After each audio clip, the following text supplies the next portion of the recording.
Like a Hellcat.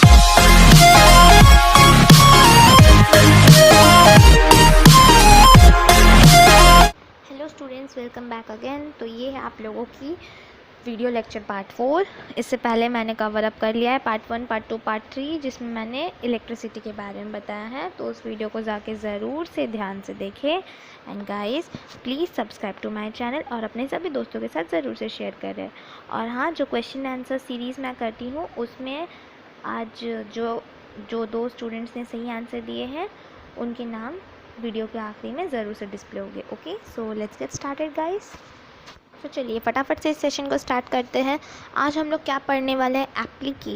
Applications मतलब उसके सिद्धांत, कि ये जितना भी अभी हम लोग पढ़े हैं इलेक्ट्रोलाइसिस, ये कहाँ कहाँ पे अप्लाई होता है। मीन्स इसको अब हम लोग पढ़ने का थियोरेटिकली तो पढ़ लिए, पर पढ़ना क्या उतना ही सफिशिएंट है? हम लोग पढ़ाई क्यों कर रहे हैं? ताकि उसको हम लोग अपने प्रैक्टिकल लाइफ में उतार सके, है ना।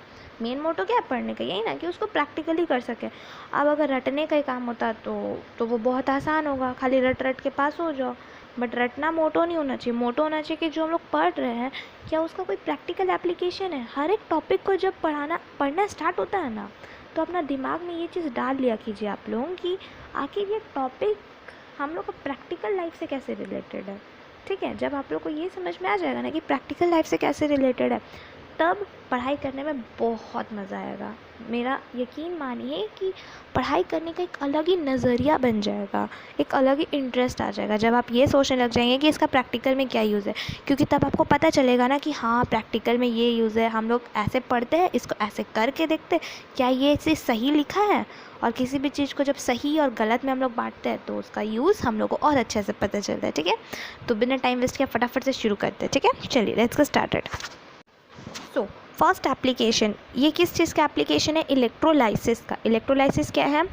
केमिकल इफ़ेक्ट्स ऑफ करंट, मतलब करंट के फ्लो होने से क्या केमिकल इफ़ेक्ट होता है। ठीक है, ये मैंने पिछले वीडियो लेक्चर में बताया था, सो जाके एक बार देख ले अगर नहीं देखे हो तो पहला एप्लीकेशन है extraction of metal from ores, मतलब हम लोग मेटल्स को उसके ओर्स से इस प्रोसेस के थ्रू निकाल सकते हैं। मेटल्स को उसके ओर्स से निकाल सकते हैं। ओर्स क्या होता है?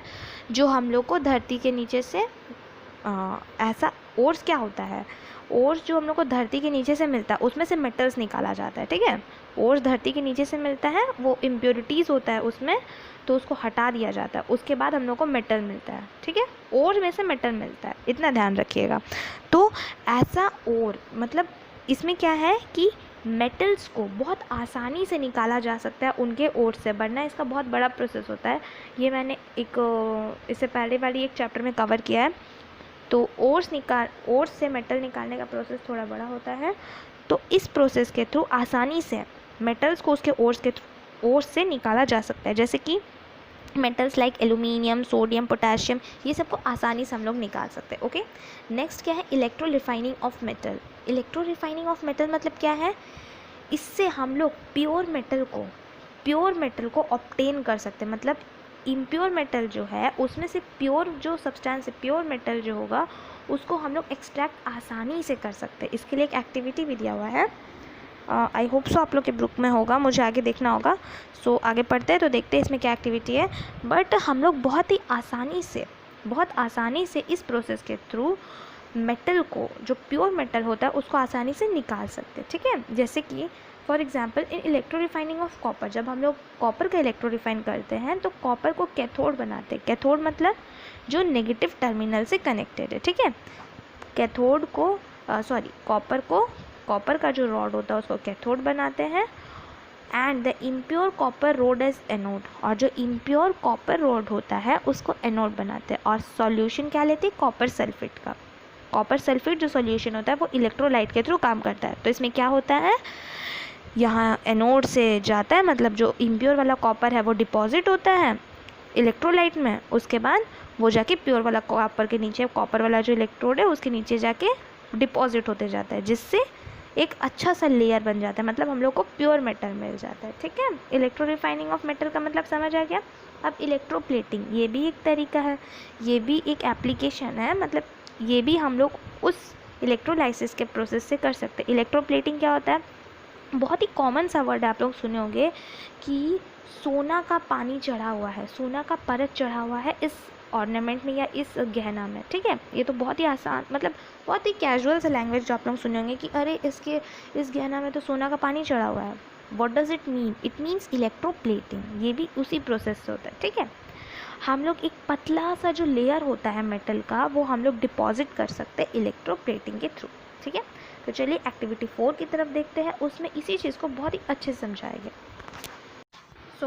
इस एक्टिविटी में क्या है, इस एक्टिविटी में आप लोग को इलेक्ट्रोप्लेटिंग का मेथड बताया गया है कि इलेक्ट्रोप्लेटिंग जो अभी हमने पढ़ा, अभी मैंने क्या पढ़ा है कि इलेक्ट्रोप्लेटिंग जो है वो एक एप्लीकेशन है इलेक्ट्रोलाइसिस का, है ना। मतलब जब हम लोग इलेक्ट्रिक करंट पास करते हैं तो क्या केमिकल इफ़ेक्ट्स होता है, ठीक है। तो अभी हम लोग उसको देखने वाले हैं कि कैसे इलेक्ट्रोप्लेटिंग होता है। सीधा सा मतलब है कि कैसे ये जो सोना का परत होता है या फिर कोई भी मेटल का परत किसी दूसरा मेटल के ऊपर कैसे चढ़ाया जाता है, ठीक है। तो अच्छे से देखते हैं। सबसे पहले इस एक्टिविटी में क्या किया गया है, 2 कंडक्टिंग प्लेट्स लिया गया है, एक जिंक का है एक कॉपर का है, 250 मिलीलीटर ऑफ डिस्टिल्ड वाटर, एक क्लीन जो आप लोगों को डायग्राम में दिख रहा होगा उसमें लिया गया है, ठीक है। उस डिस्टिल्ड वाटर में 2 चम्मच कॉपर सल्फेट डालना है। कॉपर सल्फेट डालने के बाद थोड़ा सा, मतलब 1-2 ड्रॉप डाइल्यूट सल्फ्यूरिक एसिड डाल देना है। डाइल्यूट सल्फ्यूरिक एसिड डालना है ताकि वो थोड़ा और कंडक्टिव हो जाए और इलेक्ट्रिसिटी आसानी से फ्लो करे, ठीक है। अब हम लोग को क्या करना है, अब हम लोग को अपना सेटअप लगाना, मतलब वायर को कनेक्ट करना है बैटरी से, ठीक है। तो किसको कैथोड बनाएंगे किसको एनोड बनाएंगे वो ध्यान देखना है। कॉपर इलेक्ट्रोड को, जो कॉपर इलेक्ट्रोड है, कॉपर वाला जो प्लेट है उसको पॉजिटिव टर्मिनल से कनेक्ट करना है और जिंक वाला जो प्लेट है उसको नेगेटिव टर्मिनल से, ठीक है। तो जो कॉपर वाला प्लेट है वो क्या बन जाएगा, एनोड, क्योंकि वो पॉजिटिव से कनेक्टेड है, और जिंक वाला क्या बन जाएगा, कैथोड, ठीक है। अब हम लोग को वैसे ही करंट फ्लो हो रहा, अब जब हम लोग बैटरी से कनेक्ट कर दिए तो करंट तो फ्लो होना स्टार्ट हो गया। 20 से 30 मिनट तक वैसे ही छोड़ देना है और हम लोग को देखना है उसके बाद क्या होगा। हम लोग देखेंगे कि जिंक वाला जो प्लेट है, मतलब जो कैथोड है, उसमें बाहर से कुछ डिपॉजिट होते जा रहा है, मतलब उसमें एक अलग ही परत जमते जा रहा है, ठीक है। कुछ रेडिश टाइप का हम लोग को दिखेगा कि जिंक का प्लेट के ऊपर कॉपर का परत जमते जा रहा है। इसी को बोलते हैं इलेक्ट्रोप्लेटिंग। इलेक्ट्रोप्लेटिंग अभी देखें ना, क्या देखें कि ये जो जिंक का प्लेट है उसमें कॉपर का परत जमते जा रहा है। कैसे जमते जा रहा है, यही है इलेक्ट्रोप्लेटिंग। यही ना होता है, बाहर में परत जम जाता है, कोई और मेटल के ऊपर कोई और मेटल आ जाता है, ठीक है। तो अब हम लोग ये जानते हैं कि ऐसा क्या हुआ इसमें, मतलब ऐसा क्या हुआ कि ये इलेक्ट्रोप्लेटिंग हो गया, मतलब आयंस के बीच में ऐसा क्या हुआ।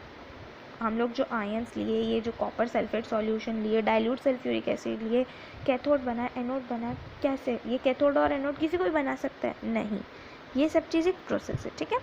तो हम लोग देखते हैं ये इलेक्ट्रोड में ये डिपोजिशन हुआ कैसे, ठीक है। तो when electric current is pass through copper sulphate solution, तो copper sulphate solution dissociate into copper and sulphate ions, मतलब जब हम लोग इलेक्ट्रिसिटी पास किए कॉपर सल्फेट सॉल्यूशन से, तो वो जो कॉपर सल्फेट सॉल्यूशन था वो टूट गया, दोनों आयंस में टूट गया। पहला आयन था कॉपर Cu2+ और फिर सल्फेट, ये दोनों आयंस में टूट गया, ठीक है। अब जो फ्री वाला कॉपर आयन था, 2 में टूटा ना, एक कॉपर में टूटा एक सल्फेट में टूटा, ठीक है। जो फ्री वाला कॉपर था, जो Cu2+ था, वो जाके चिपक गया जिंक के पास, ठीक है। वो जाके किसके पास चला गया, कैथोड वाला प्लेट, मतलब जिंक के पास चला गया, उसके पास जाके चिपक गया और उसका बाहर में डिपॉजिट हो गया। और जो सल्फेट वाला आयन था वो क्या किया, एनोड के पास चला गया, ठीक है। वो एनोड के पास चला गया क्योंकि वो माइनस चार्ज कैरी करता है तो प्लस के पास ही जाएगा। एनोड के पास गया, एनोड के पास गया, एनोड कौन है अभी, कॉपर एनोड है। कॉपर और सल्फेट मिलके फिर से कॉपर सल्फेट सॉल्यूशन बना लिया, फिर से वो लोग ब्रेक हो गया कॉपर और सल्फेट आयन में, और फिर से ये प्रोसेस कंटिन्यू हुआ, फिर से वो जो कॉपर था वो निकला और फिर वो जिंक के पास जाके चिपक गया। ये प्रोसेस चलते रहा। इससे क्या देखे हम लोग कि जो इम्प्योर वाला, सॉरी, जो प्योर वाला कॉपर है वो जाके जिंक के पास चिपक गया, ठीक है।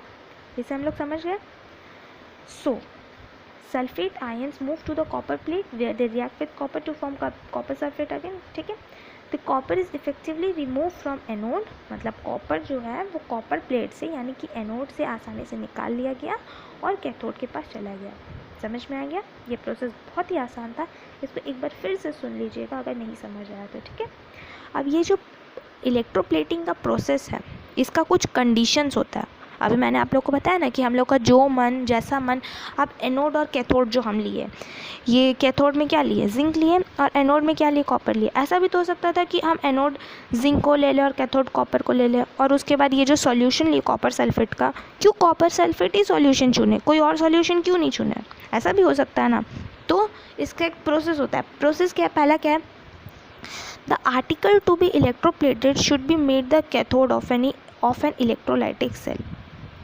जिस आर्टिकल को इलेक्ट्रोप्लेट करना है, जैसे यहाँ पे हम लोग को जिंक के ऊपर कॉपर चढ़ाना था, ठीक है, जिंक के ऊपर कॉपर चढ़ाना था, इसलिए हम लोग जिंक को कैथोड बनाए। अगर हम लोग को चांदी के ऊपर सोना का परत चढ़ाना है, ठीक है, समझ लीजिए सपोज़ कि यहाँ पे हम लोग को चांदी के ऊपर सोना का परत चढ़ाना है, तो हम लोग क्या करेंगे, चांदी का बर्तन को बनाएंगे कैथोड और सोना को बनाएंगे एनोड, ठीक है, समझ में आ गया। अब क्या है next, anode is made of that pure metal which is to be coated on the article. अभी अब मैंने आप लोग को बताया ना कि अगर हम लोग को चांदी के ऊपर सोना चढ़ाना है तो चांदी को बनाएंगे कैथोड, जिसके ऊपर चढ़ाना है उसको कैथोड बनाते हैं, और जो प्योर वाला मेटल होता है, मतलब जिसका परत चढ़ाना है, उसको एनोड बनाते हैं, ठीक है। A suitable salt of anode is taken as electrolyte. अब जो एनोड लेंगे हम लोग, जैसे यहाँ पे क्या लिया गया था, यहाँ पे कॉपर लिया गया था, एनोड क्या है, यहाँ पे कॉपर है ना, तो कॉपर वाला जो एनोड है उसी का हम लोग सॉल्ट लेंगे। कॉपर जब सॉल्ट के साथ रिएक्ट करता है तो वो कॉपर सल्फेट बनाता है, इसलिए हम लोग कॉपर सल्फेट डालें पानी में, ठीक है। वैसे ही अगर हम लोग गोल्ड लेंगे एनोड की जगह, सपोज़ अगर हम लोग गोल्ड लेंगे तो गोल्ड का सॉल्ट मिलाएंगे, मतलब गोल्ड सल्फेट पानी में डालेंगे, ठीक है, समझ में आ गया। ये था पूरा प्रोसेस इलेक्ट्रोप्लेटिंग का। होप सो आप लोग को बहुत अच्छे से समझ आ गया होगा। अगर नहीं समझ आया तो वीडियो को फिर से एक बार सुनें, और कोई भी प्रॉब्लम हो तो मुझे ज़रूर से कमेंट सेक्शन पे कमेंट करें। ये इलेक्ट्रोप्लेटिंग का प्रोसेस, जो भी दुकानदार है, जहाँ पर भी हम लोग ये बात सुनते हैं कि अरे इसके ऊपर सोना का पानी चढ़ा हुआ है, या फिर ये दुकानदार चढ़ा सकता है पीतल का बर्तन पे, ऊपर पे कुछ भी चढ़ा रहा है, मतलब कोई भी प्लेटिंग हो रहा है, तो ये इसी प्रोसेस से होता है, इलेक्ट्रोप्लेटिंग का प्रोसेस से, ठीक है। इस प्रोसेस से ये किया जाता है। तो अब आप लोगों को समझ आ गया होगा कि ये जो इलेक्ट्रोलाइसिस का प्रोसेस ये कितना इम्पोर्टेंट है, हम लोग का डे टू डे लाइफ में भी इसका बहुत बड़ा रोल है, ठीक है। सो गाइस, ये वो 2 स्टूडेंट हैं जिन लोगों ने सही आंसर दिया था, सो वेल डन। आप सभी लोग आंसर ज़रूर करें कमेंट सेक्शन पे। एंड आज का क्वेश्चन थोड़ा डिफरेंट है, जो मैंने इसमें तो डिस्कस नहीं किया है, बट हाँ मेरे पिछले चैप्टर में ज़रूर डिस्कस किया है। क्वेश्चन है, what is the ore of aluminium, मतलब एल्यूमिनियम का ओर क्या है, एल्यूमिनियम को किस ओर से निकाला जाता है। मैंने आप लोगों को बताया ना कि ओर से मेटल्स निकलता है, तो वो कौन सा ओर है जिसमें से एल्यूमिनियम निकलता है। सो बाय गाइस, थैंक यू।